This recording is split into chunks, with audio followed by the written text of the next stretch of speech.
So I want to start by referencing 3 studies about economics. The first is actually a book published by Henry Hazlitt, a very well-known book called Economics in One Lesson. And what Henry Hazlitt summarized in that book is that to understand economics, you can reduce economics rather to one lesson. And to really understand economics, the first thing you have to understand is this one lesson. And the one lesson is to determine whether an economic idea or a policy idea is a good idea or would work. The question should not be asked what the immediate consequences of that policy idea would be. The question should be asked how would it affect other groups as well, and what would the long-term consequences be. And the point that Hazlitt is making is that in a sense economics is very complicated, but in a sense it's very simple. It's very complicated because the reality in a country like South Africa and any modern country is that people make economic decisions every day.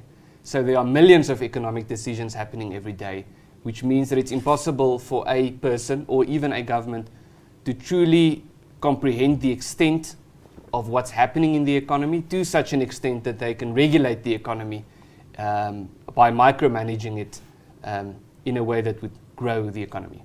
And the reason why economics is very simple is because there really is only a few basic things that you need to understand about economics to be responsible if you are a government.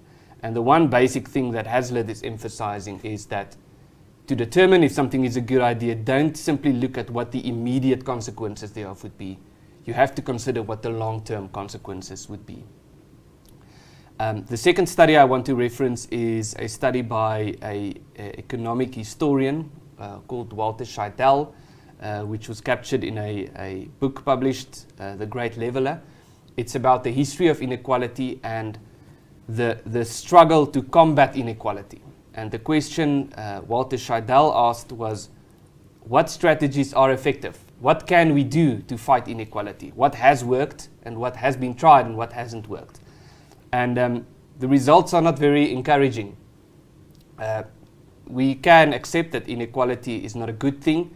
You can make an argument that it's natural, that inequality has always existed, but inequality also leads to friction, and friction in the community, and in some cases even to violence. And what Scheidel has found is what he calls the 4 horsemen of inequality. He has found that in history, throughout history, there are really 4 things that can happen that would lead sustainably, or not necessarily sustainably, that would lead significantly to a decrease in inequality. And these things are mass mobilization warfare, for one. Another is violent revolution. Another is state failure to a large extent, in other words, state collapse. And the other one is catastrophic plague. So over history, these 4 things have succeeded in increasing significantly the levels of equality. Not necessarily by making the poor wealthier, but by diminishing wealth and making sure that everyone is more or less equally poor.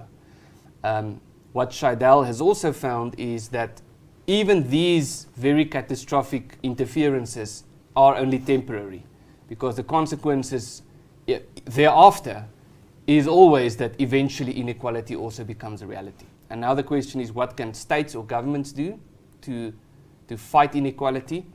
And Scheidel looked at what you can call right-wing policies and left-wing policies and different types of approaches. And his conclusion is that none of them work. There's never been a successful attempt at making people equal through government policy. So that's the second I want to reference. And then the third is a study by Thomas Sowell, which was done in the 1980s, about race and politics and inequality. And what Thomas Sowell did, the American economist, is he looked at marginalized groups and disenfranchised groups and groups who have experienced severe levels of discrimination all over the world. And then he looked at their prospects. What did they do under these circumstances, and which of these groups eventually were able to succeed? In other words, to flourish, to become more wealthy. So he looked at the way the Chinese have been treated outside of China. He looked at the way the Irish have been treated outside of Ireland. The Jews have been treated all over the world. Different minority communities, Black Americans, German people in America, and various others. And his conclusion was that the extent to which a group has experienced some form of suffering is important. It does create an impact on your prospects of success, but there's something that is even more important, and that is how do you respond to your circumstances.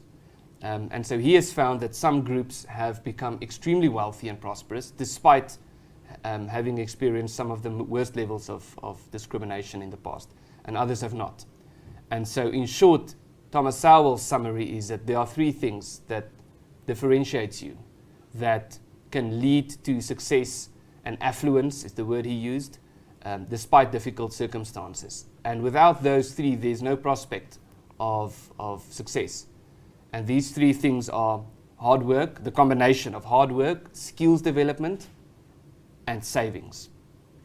Unfortunately, it seems that what the South African government is trying to do in our current circumstances is the opposite, is not encouraging hard work, but instead encouraging government dependency, is not encouraging skills development, but rather encouraging handouts and giving out handouts, and not encouraging savings, but encouraging and fostering a climate or a culture of materialism, you could say, or consumerism rather.